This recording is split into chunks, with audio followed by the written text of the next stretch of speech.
नमस्कार, मी डॉक्टर प्रमोद उद्धवराव पोद्दार, वैद्यकीय अधीक्षक, उपजिल्हा रुग्णालय मोर्शी। संपूर्ण देशामध्ये व आपल्या महाराष्ट्र राज्यात दिनांक 28 जून रोजी राष्ट्रीय पल्स पोलिओ लसीकरण मोहीम राबवण्यात येत आहे। त्या अनुषंगाने आपल्या मोर्शी शहरामध्ये एकूण 21 बूथचं नियोजन करण्यात येत आहे।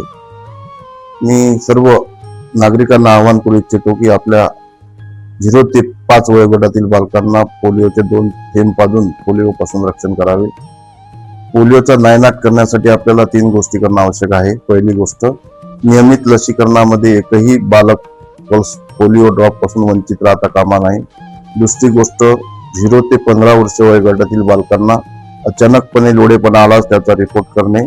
तिसरी गोष्ट, पल्स पोलिओ मोहिमेमध्ये वारंवार डोजेस देणे इत्यादीचा सहभाग आहे। आणखी परत एकदा मी आवाहन करतो की सर्व शहरातील नागरिकांनी 0 ते 5 वयोगटातील बालकांना 21 जे आपण नियोजलेले बूथ आहे तिथे आपल्या बालकांना नेऊन पोलिओचे लसीकरण करावे। नमस्कार।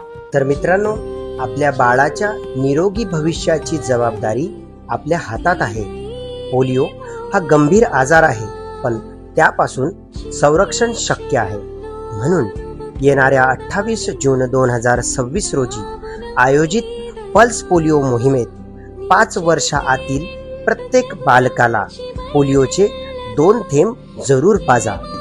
चला तर मग पोलिओ मुक्त भारताच्या दिशेने एक पाऊल पुढे टाकूया, कारण स्वस्थ बालक, सुखी कुटुंब आणि समृद्ध समाज।